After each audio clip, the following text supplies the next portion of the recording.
que ninguém está respondendo. Pai Senhor, estou um pouco nervoso, está aqui o pastor presidente, está aqui o pastor Mauro, o pastor Joel, Cremadina, mas Deus vai fazer graça, amém? Então eu quero agradecer ao pastor pelo privilégio e pela ousadia de nos fazer este convite, de estar aqui hoje a ministrar a palavra do Senhor. É de facto a primeira vez, estou nervoso, mas pronto, o Senhor tem uma palavra para nós nessa tarde, amém? Então queria que os irmãos abrissem no livro de Mateus, no capítulo 12, no versículo 39. Gostaria também que, se possível for, a multimídia já projetasse aqui para lermos juntos. Mateus, capítulo 12, versículo 39. Então gostaria que os irmãos, enquanto eu for ministrando, que participassem da ministração. Amém? Amém! Queria que os irmãos não apenas assistissem, mas que participassem. Quando eu vou dizer amém, acho que foi bom falei mesmo. Amém. Acho que os irmãos já foram ao estádio de futebol, sim ou não? Quando o Benfica marca, os irmãos não ficam só a assistir, os irmãos aplaudem. Então queria que os irmãos celebrassem a palavra participando. Amém ou não amém? Amém. Pronto. Então vamos ler juntos.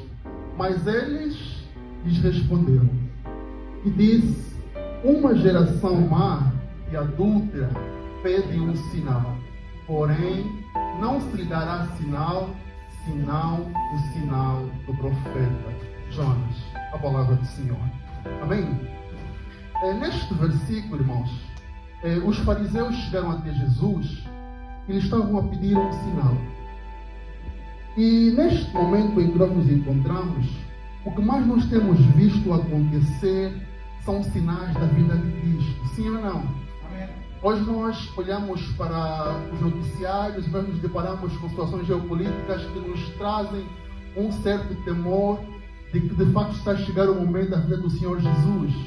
Hoje nós, quando olhamos para as redes sociais, vemos matérias que nos trazem conspirações de quem será o anticristo, pessoas que investigam: o anticristo será o fulano, o anticristo será o beltrano. Ou seja, inúmeros são os sinais que o mundo hoje nos apresenta, que nos trazem um certo temor, um certo tremor de que nós estamos a chegar nos últimos dias.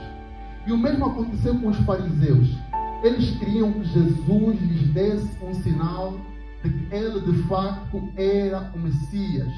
E Jesus, deparando-se com aquela questão, disse: olha, o sinal que eu tenho para vocês é o sinal de Jonas.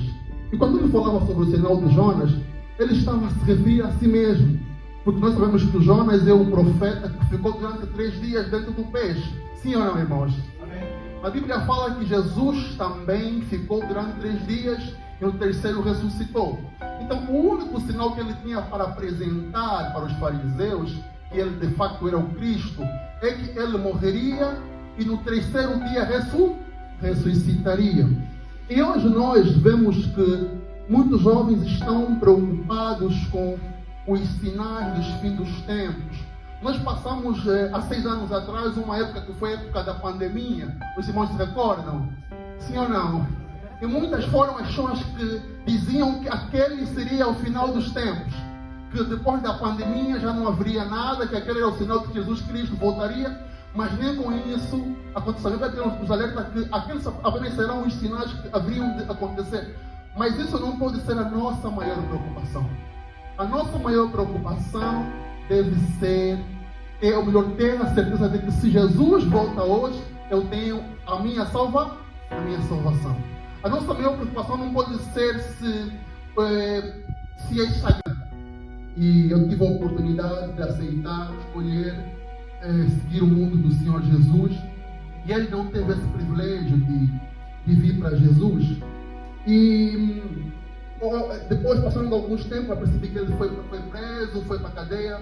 Ou seja, eu fiquei a analisar o seguinte: se naquele dia eu não aceitasse Jesus, se naquele dia eu não aceitasse aquele convite, se naquele dia eu não decidisse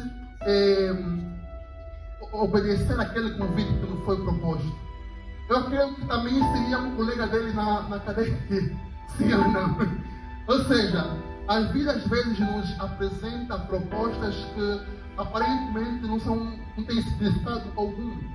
Mas esse culto pode ser, de repente, um convite para alguém que está na igreja, mas ainda se encontra entre mundos. Alguém que está na igreja, mas não decidiu, de facto e de verdade, que quer aceitar Jesus como seu Senhor e Salvador. Conforme alguém disse, nós não tivemos o direito de escolher nascer. Quem escolheu nascer? Alguém?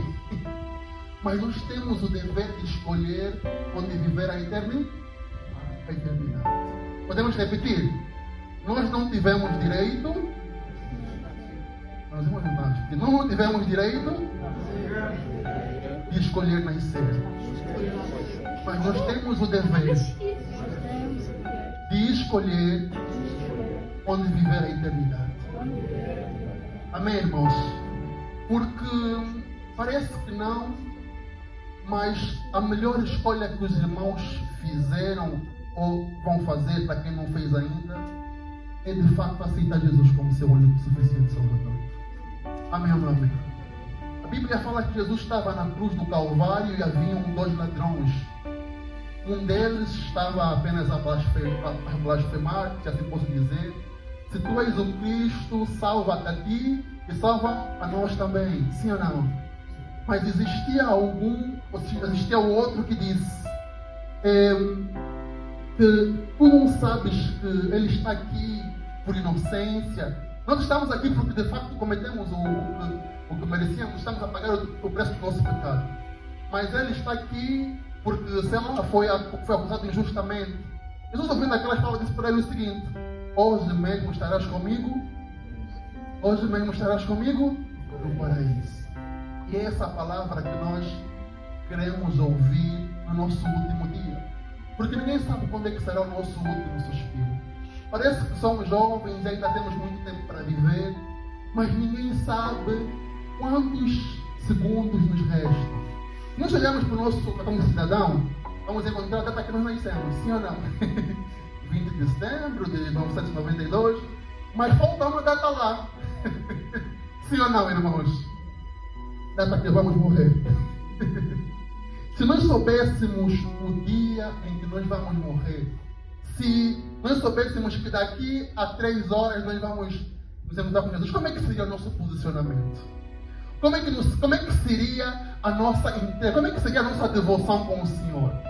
Porque às vezes nós olhamos para o que é de Deus e nós deixamos para trás, deixamos para depois. Mas nós devemos nos apressar, não devemos apenas nos preocupar, como falamos no princípio, e nos preocupar com os sinais do fim do mundo, mas devemos colocar na nossa mente que a qualquer momento pode ser o último dia. Amém ou não amém? Para aquela pessoa que morreu hoje para ele foi o fim do mundo. Sim ou não? Ele não precisou esperar que houvesse o arrebatamento. Ele não precisou esperar que houvesse a batalha do Armagedon. Desculpa se eu falar com alguma heresia.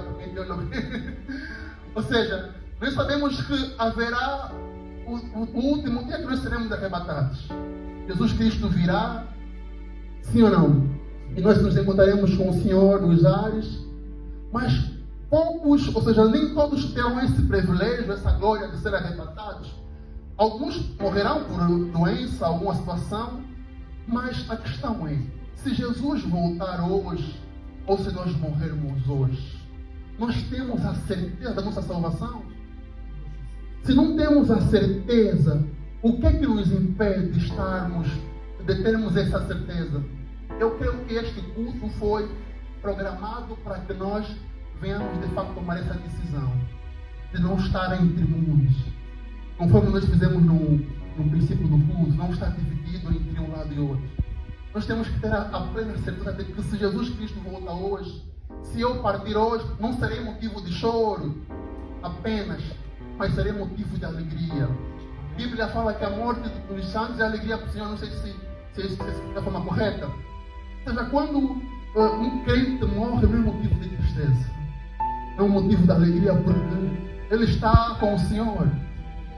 Mas nós não podemos estar aqui a perceber que o irmão partiu e estar com uma questão: será que o irmão, de facto, antes de ter o último suspiro, teve o privilégio de aceitar Jesus Cristo como seu último e suficiente Salvador. E para terminar, eu creio que os irmãos já viram testemunho de pessoas que tiveram prestes a morrer ou tiveram alguma experiência com a morte. Há muitos relatos na internet. Mas nós vivemos pessoas que tiveram o privilégio de aceitar Jesus Cristo no último segundo. Ou seja, pessoas que nem tiveram a oportunidade de serem batizadas, mas no último segundo eles aceitaram o Senhor Jesus. Parece que não, mas a vinda de Jesus é para breve. Para breve por quê? Porque ninguém sabe o dia nem a hora. O que mais preocupa é que a Bíblia fala que será como um piscar de olhos. Que parece que ninguém percebe que piscou os olhos.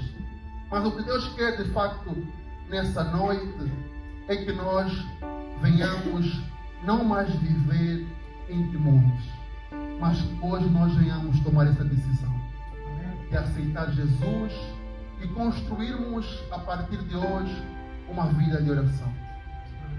Não sei se os irmãos têm um calendário, um horário de oração, mas a oração ela deve ser um estilo de vida. Amém ou não, amém, irmãos? Amém ou não, amém, irmãos? A oração deve ser o que é um estilo de vida? É algo que nós fizemos regularmente. Lembrando que nós temos as nossas refeições diárias, nós também devemos ter a oração como um estilo de vida. Qual foi a última vez que o irmão teve a oportunidade de estar com o Senhor e não mais olhar para o relógio? Ou seja, desligar o telemóvel, orar e não mais querer sair da presença. Amém ou não amém, irmãos? Qual foi a vez ou o momento em que o irmão se trancou no teu quarto de oração, sei lá, foi na sala, foi no quarto de banho, se trancou, você se mergulhou tanto na presença do Senhor, você buscou tanto o Senhor, você se envolveu tanto com o Senhor, você não queria mais levantar. O que você mais queria naquele momento é ser arrebatado e não voltar mais com o Senhor. Porque quando nós de facto temos esse momento, esse quarto de oração, quando nós de facto nos envolvemos com o Senhor e nós temos esse estilo de vida de oração, nós temos um relacionamento tão íntimo com o Senhor que não há nada mais que nos preocupa. Ainda que disser, olha, aconteceu uma maior tragédia, você sabe que você tem o teu culto com o Senhor. Amém ou não amém? Você sabe que você tem o teu momento em que você se encontra com o Senhor e você tem a certeza que a eternidade está preparada para si. Porque nós cremos que o nosso corpo, quando nós morrermos, ele será colocado num sepulcro, sim ou não? E depois de alguns dias, desculpa usar essas palavras assim tão duras, sabemos que, ou seja, nós somos seres trinos, corpo, alma e espírito. A Bíblia fala que o espírito volta para Deus. Sim ou não, irmãos? O nosso corpo vai ser jogado na tumba, porque nós não somos isto que nós aparentamos ser fisicamente. Mas existe uma alma. Ou seja, o espírito volta para Deus, a alma será o corpo será deitado, mas existe uma alma. E a nossa maior preocupação é que a nossa alma é eterna. Ou seja, a nossa alma viverá eternamente, ou no céu, ou no inferno. Mas essa decisão deve ser tomada hoje. Amém, irmãos? Então, eu queria que os irmãos ficassem de pé. Queria convidar o pastor Joel para esse momento dele.